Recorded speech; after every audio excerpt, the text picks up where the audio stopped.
Hai guys, kembali lagi bersama saya di Zifla Studio. By the way, apa kabar Zifi lovers? Semoga kalian baik-baik aja ya.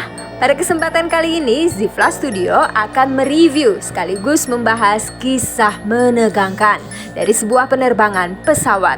Film ini berjudul Blood Red Sky 2020. Film ini menceritakan tentang perjuangan seorang bocil yang bernama Elias. Bocil yang terbilang pintar ini berusaha menyelamatkan pesawat yang dibajak oleh kelompok teroris. Tak cuma itu, makhluk aneh dan mengerikan menambah geger seisi pesawat. Makhluk apakah itu? Baiklah, mari kita langsung saja ke pesawatnya. Dan jika kalian suka dengan channel ini, seperti biasa, silahkan subscribe aja biar nggak ketinggalan video menarik lainnya dari Zifla Studio ini. Film ini diawali oleh suasana ricuh dari sebuah bandara militer di Skotlandia. Bagaimana tidak, karena pada pesawat itu, militer sedang mengawal pendaratan pesawat yang katanya sedang dibajak. Seorang Kang Jenderal menyiagakan penembak jitu untuk menghadang teroris di pesawat tersebut. Ketika pesawat sudah terlihat, mereka memberikan tutorial pendaratan. Touchdown, just keep both feet on the brakes.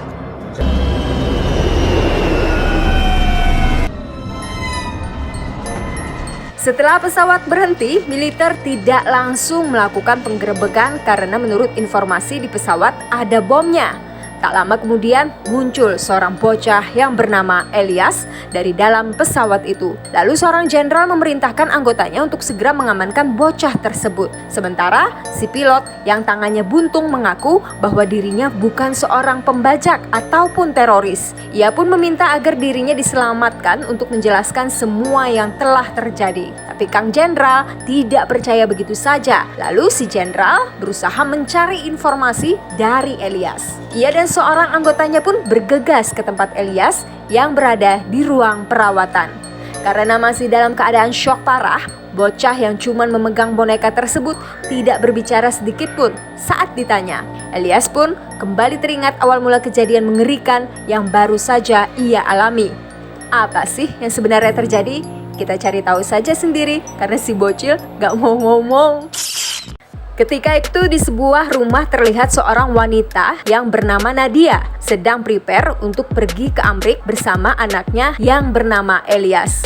Wanita yang menderita penyakit aneh ini akan menemui seorang kang dokter untuk menjalani pengobatan di daerah tersebut. Kemudian ia menghubungi Elias yang sudah lebih dulu di bandara. Elias pun mengatakan bahwa semuanya sudah beres. Tanpa berlama-lama, Nadia pun gas ke bandara. Sesampainya di sana, ia meminta Elias untuk menunggu dulu. Sementara Nadia yang pergi ke WC akan menyiapkan obat yang selalu ia suntikan. Tak lama kemudian, Nadia meminum obat sirup dulu. Bagaikan nge-fly on the mix, Nadia merasa lebih baik setelah meminumnya.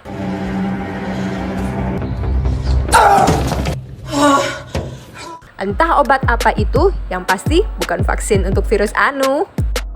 Singkat cerita, ibu dan anaknya memasuki pesawat dan tak lama kemudian pesawat Barito Airlines jurusan Amrik pun take off.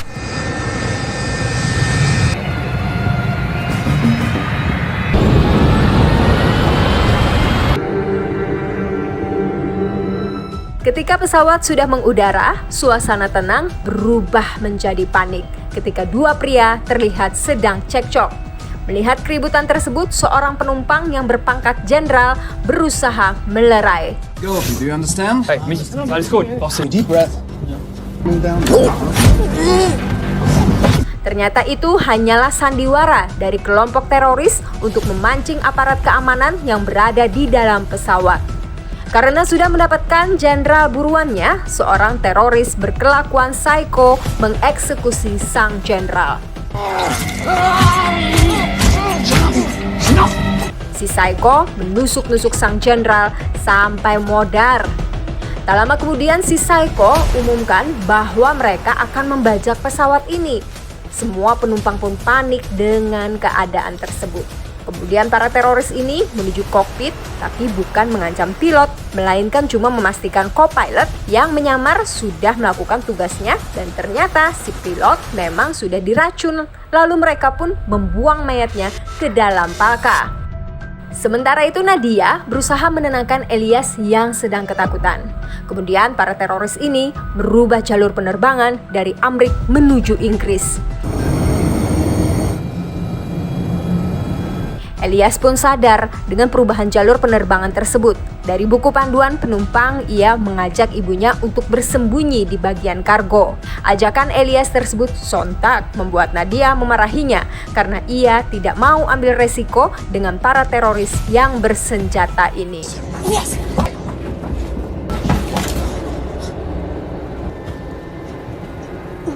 Tak lama kemudian, Elias ngotot dan ngebret lari. Kelakuannya itu pun membuat Nadia kini terancam. Lalu tiba-tiba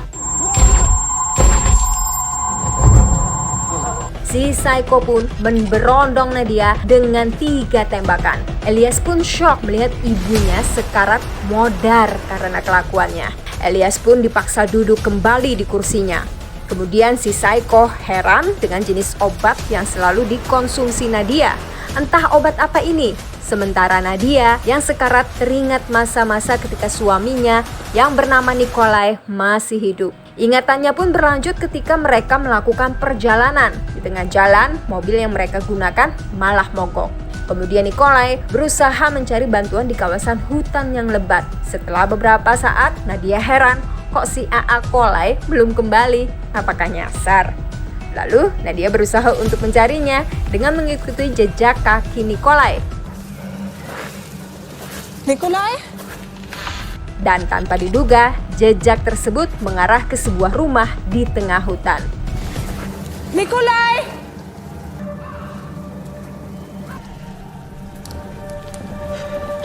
Nadia pun cemas melihat ceceran darah.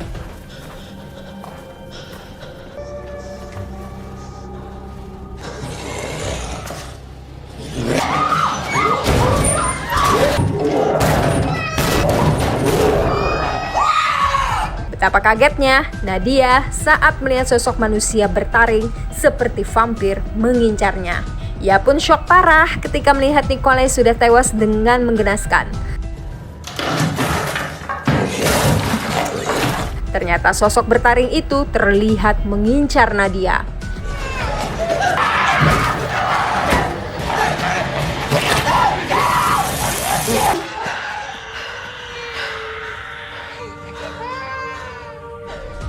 Tanpa diduga, Nadia terkena gigitan makhluk aneh atau vampir tersebut. Sementara itu si vampir akhirnya modar saat matahari dengan SPF 50+ mengenai tubuhnya. Dan ternyata selama ini Nadia bukanlah penyakitan, melainkan efek dari gigitan tersebut yang akan merubahnya menjadi sosok vampir. Kembali ke pesawat, ternyata oleh sebab itulah ia masih bisa bertahan meskipun sudah tertembak.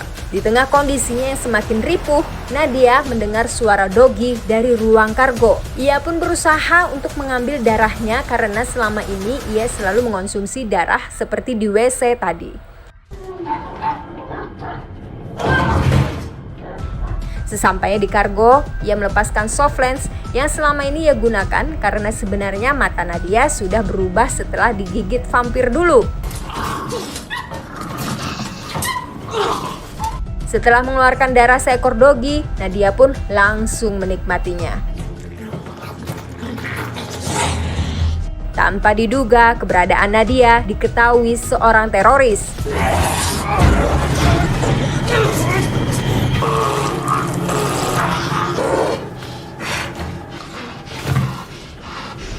Setelah membunuh seorang teroris, Nadia merasakan taringnya kembali tumbuh. Di mana selama ini ia menutupi taringnya yang selalu tumbuh dengan gigi palsu. Karena perubahan tersebut, Nadia menyuntikkan kembali obatnya untuk meminimalisir perubahan. Kemudian Nadia mendengar si bos teroris.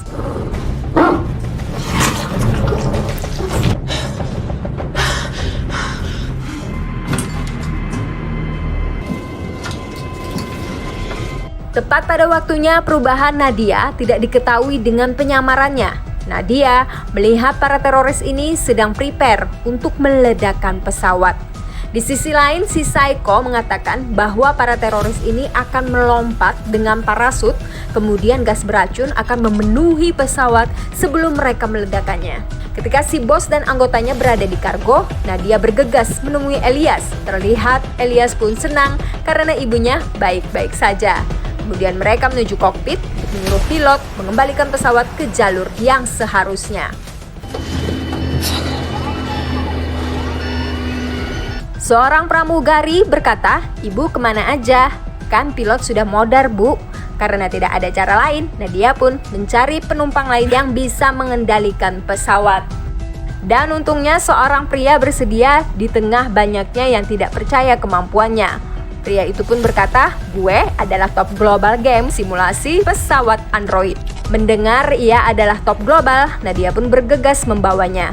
Sementara itu, seorang pria yang bernama Farid mengatakan bahwa para teroris ini dengan sengaja menyabotase pesawat agar meledak di London supaya terjadi kekacauan dan mengkambing hitamkan salah satu agama. Ya biasalah, kalian juga tahu kan ya. Perkataan Farid itu pun dibenarkan oleh seorang pria lainnya. Menurut pria tersebut, teroris yang merupakan suruhan ini menginginkan kekacauan agar saham dunia semakin merosot. Persis seperti tragedi 11 itu tuh.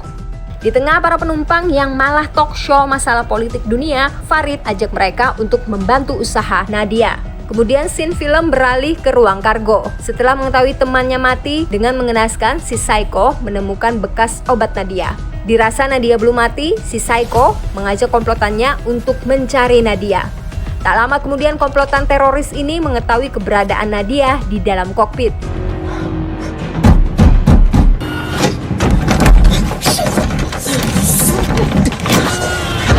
Lalu mereka memaksa dia untuk segera keluar kokpit. Karena tak kunjung keluar, mereka mengancam akan membunuh seorang bocah.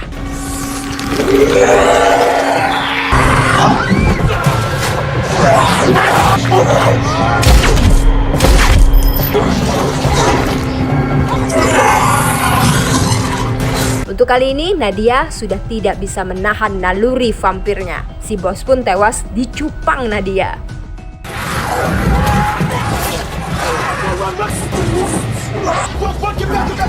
Ketika teroris yang lain kabur ke ruang kargo, Nadia mendengar si bos akan berubah menjadi vampir. Nadia pun khawatir jika si bos menjadi vampir bakalan berape.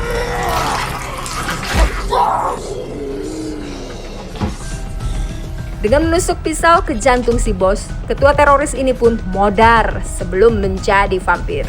Di sisi lain, si Psycho menemui semua temannya di ruang kargo. Dari catatan milik Nadia, akhirnya ia tahu bahwa dia adalah seorang vampir dan akan ripuh jika terkena cahaya terang.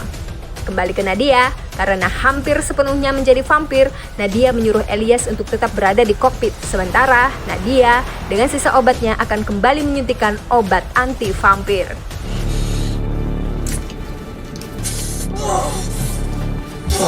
Lalu Elias melihat para teroris akan melakukan serangan balasan kepada Nadia. Ia pun khawatir dan berusaha membawa ibunya ke dalam kokpit.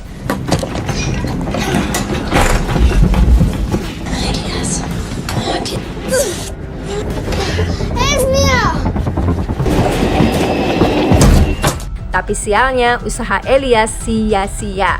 Kedatangan komplotan teroris membuat Nadia berusaha untuk menghadangnya.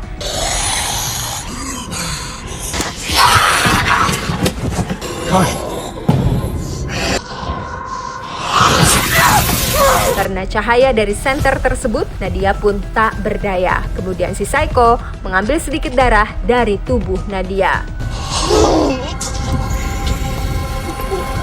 Setelah darah didapat, si Psycho akan membunuh Nadia. Di saat itu pula, Elias datang dengan pistol yang ia temukan.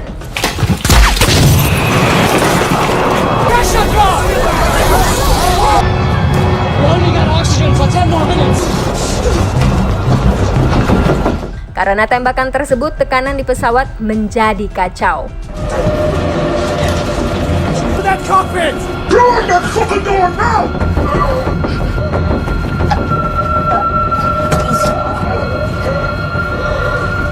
Di tengah kekacauan tersebut, sang pilot top global tadi pun tewas kehabisan oksigen. Di saat itu pula komplotan teroris menguasai pesawat lagi. Di sisi lain, Farid menolong Elias yang sudah melemah. Sementara itu, Nadia bergegas untuk memburu si Psycho yang kabur ke ruang kargo. Sesampainya di sana, Nadia menemukan si Psycho berada di dalam mobil.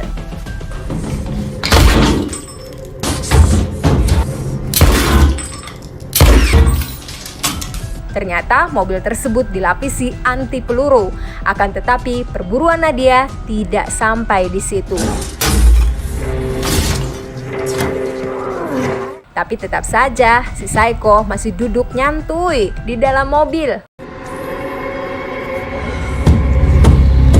Tanpa diduga, niat si Psycho adalah untuk mendapatkan kekuatan vampir. Melihat keadaan tersebut, Nadia berusaha menghentikan kelakuan teroris ini.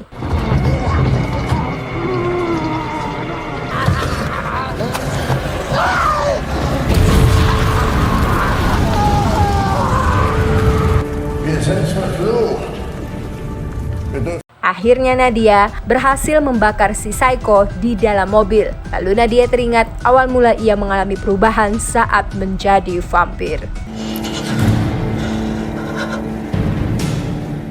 Setelah mendapatkan gigitan vampir, Nadia kaget dengan perubahan yang ia alami. Lalu Nadia mendatangi rumah tempat ia digigit vampir. Setibanya di sana, ia melihat banyak obat-obatan seperti bekas penelitian.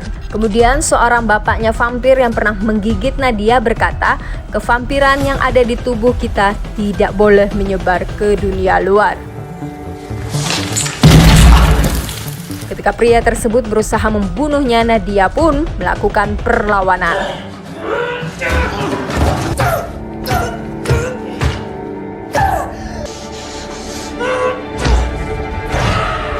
Pria tua itu pun modar dihajar pangkal jangkarnya sendiri. Lalu Nadia mengambil semua obat-obatan milik si Pak Tua tersebut. Karena ia yakin si Pak Tua bisa terlihat normal karena pengaruh obat hasil penelitiannya. Setelah mendapatkan obat anti vampir tersebut, Nadia berusaha untuk membakar rumah Pak Tua.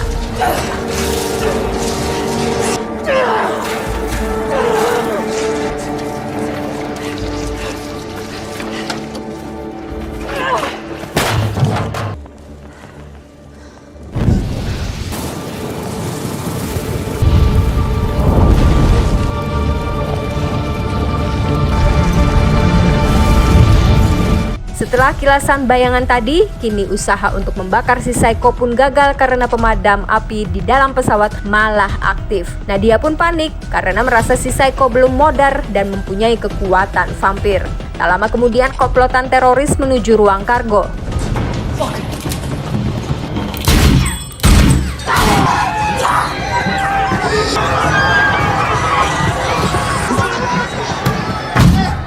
Di tengah kekacauan tersebut, Nadia berhasil selamat sementara si Psycho yang ditemui komplotannya kini menjadi ancaman baru.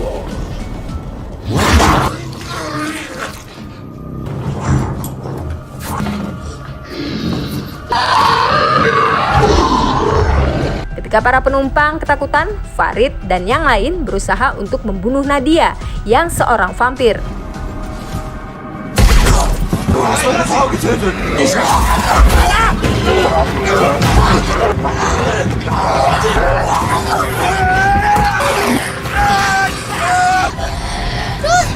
Mendengar teriakan Elias, Nadia pun kembali sadar. Kemudian ia merasakan si Psycho kini sudah benar-benar berubah menjadi vampir. Lalu ia bergegas untuk menutup pintu kargo.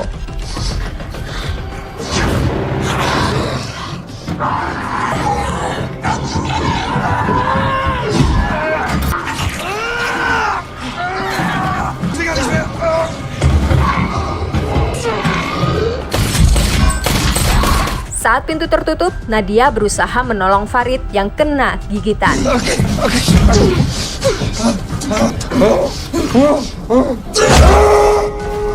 Sebelum infeksi vampir menyebar, Nadia pun memotong tangan Farid.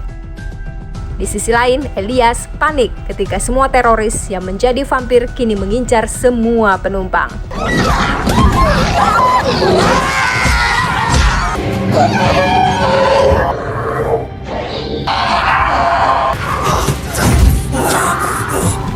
Tepat pada waktunya, Nadia berhasil membunuh vampir tersebut.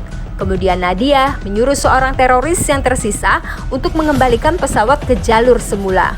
Akan tetapi karena sempat berubah jalur, ia mengatakan bahwa bahan bakar tidak akan cukup untuk ke Amrik dan harus melakukan pendaratan darurat di bandara terdekat. Ketika pesawat dalam keadaan tenang, seorang penumpang yang terluka malah membuka pintu yang menuju kargo. Ia pun berkata, "Aku akan mati nih, gigit aku dong, biar tetap hidup." Die. Setelah akhirnya si Psycho keluar dari kargo berkat penumpang PA tersebut,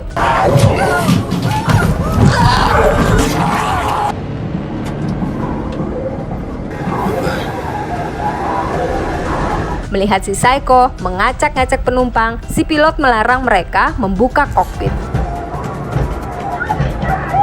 Di tengah kekacauan, Farid berniat untuk meledakkan pesawat. Ketika mereka sudah mendarat, mereka pun akan meledakkan tangki bahan bakar dengan bom dari para teroris. Akan tetapi mereka bingung karena detonator bom berada di ruang kargo dan satu-satunya jalan menuju ke sana adalah lorong yang sangat sempit. Karena alasan tersebut, Elias memohon agar dirinya yang mengambil detonator itu. Singkat cerita, ketika berada di ruang kargo, Elias menemukan HP yang dimodif menjadi detonator. Lalu, si pilot mengatakan untuk jangan sekali-sekali menekan tombol besar di HP tersebut.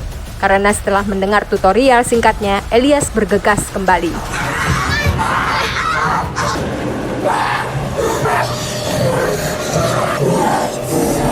Melihat anaknya akan dimukbang vampir, Nadia berusaha menyelamatkannya. Tapi sebelum melakukannya, Nadia meminta agar Farid selalu menjaga anaknya. Ia pun berkata, "Mas Farid, apa kamu bisa nyetir pesawat?" Farid pun berkata, "Sanggup Bu, asal diarahkan oleh bandara." Karena si teroris sudah tidak berguna, Nadia pun membunuhnya. Lalu Nadia segera menyelamatkan Elias. Kembali ke ruang kargo, si Psycho sedang memburu si Elias.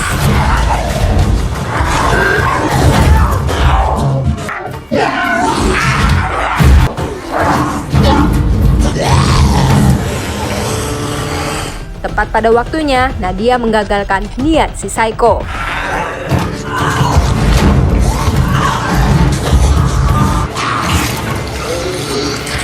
Melihat ibunya dicupang vampir, Elias memancing si Psycho ke dekat pintu. Dengan ledakan di pintu pesawat, Elias berhasil membuat si Psycho tak berdaya. Nadia pun berhasil melempar si Psycho dan tanpa diduga si Farid melihat si Psycho masih berada di pintu pesawat.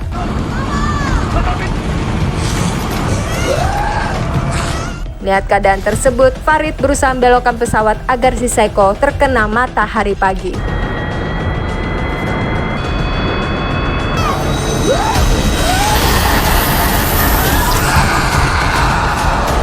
Akhirnya si Psycho modar terbakar cahaya matahari. Sementara itu Elias bingung karena ibunya sudah sekarat karena haus darah.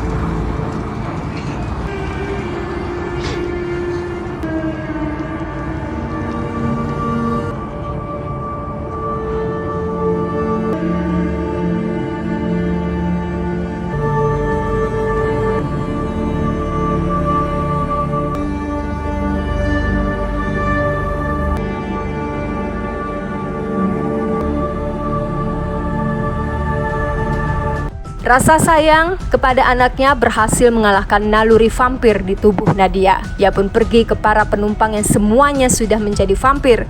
Kemudian, scene film kembali ke Elias yang masih belum berbicara. Setelah mengingat semua yang terjadi, Elias menanyakan keberadaan Farid karena militer belum mengetahui cerita dari Elias. Mereka akan menangkap pria yang menjadi pilot dadakan itu. Kemudian Elias mengatakan bahwa di pesawat banyak vampir dan harus segera menyelamatkan Farid sebelum matahari terbenam. Dirasa Elias malah ngelantur, mereka pun membiusnya. Lalu sang jenderal kembali berkomunikasi dengan Farid, meskipun Farid sudah menceritakan keadaan yang sebenarnya. Mereka pun akhirnya melakukan penyergapan kepada Farid.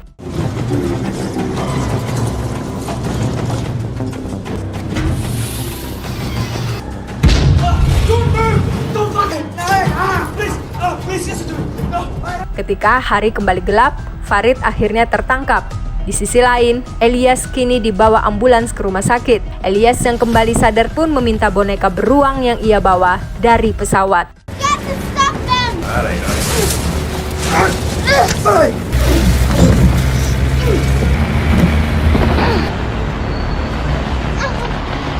Kembali ke pesawat, tim khusus yang diperintahkan sang jenderal kini menyisir kabin pesawat yang dihuni para vampir.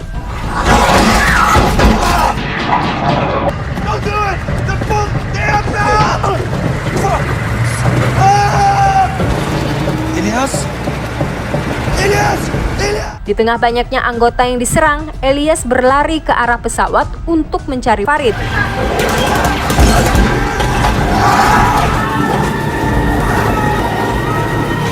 Terlihat sang jenderal pun kaget karena omongan Elias benar.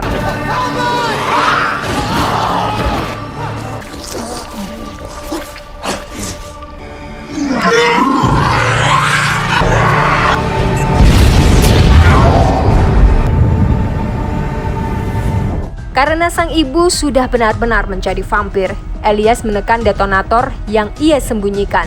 Semua vampir yang berada di pesawat pun matang dan gosong. Setelah semuanya berakhir, Farid dan Elias pun kembali bersama.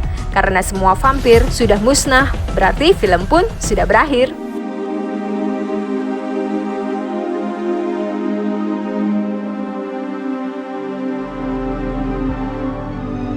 Bagaimana? Sangat menegangkan sekali bukan? Nadia yang mempunyai virus vampir di tubuhnya berniat melakukan pengobatan di Amerika. Tapi selama ini ia bisa mengontrol perubahan karena obat dari si Pak Tua. Tapi sialnya pesawat yang ia tumpangi adalah sasaran dari komplotan teroris. Kekacauan dari para teroris pun berubah menjadi ketakutan dari taring vampir. Apalagi saat komplotan teroris itu sudah berubah menjadi vampir. Ketika Nadia sudah sepenuhnya menjadi vampir, Elias meledakkan pesawat bersama vampir yang lain. Vampir yang tidak menyebar luas, Elias bayar dengan kehilangan sang ibu yang ikut gosong karena ledakan tersebut. Rating untuk film ini adalah 6,1 dan menurut Zifla Studio yang cocok diberi nilai 7,5. Mungkin segini saja review dan pembahasan film Blood Red Sky 2020. Jangan lupa like, share, and subscribe supaya kalian tidak ketinggalan jika ada video baru ya dari Zifla Studio. Thanks for watching. See you on the next video. Bye!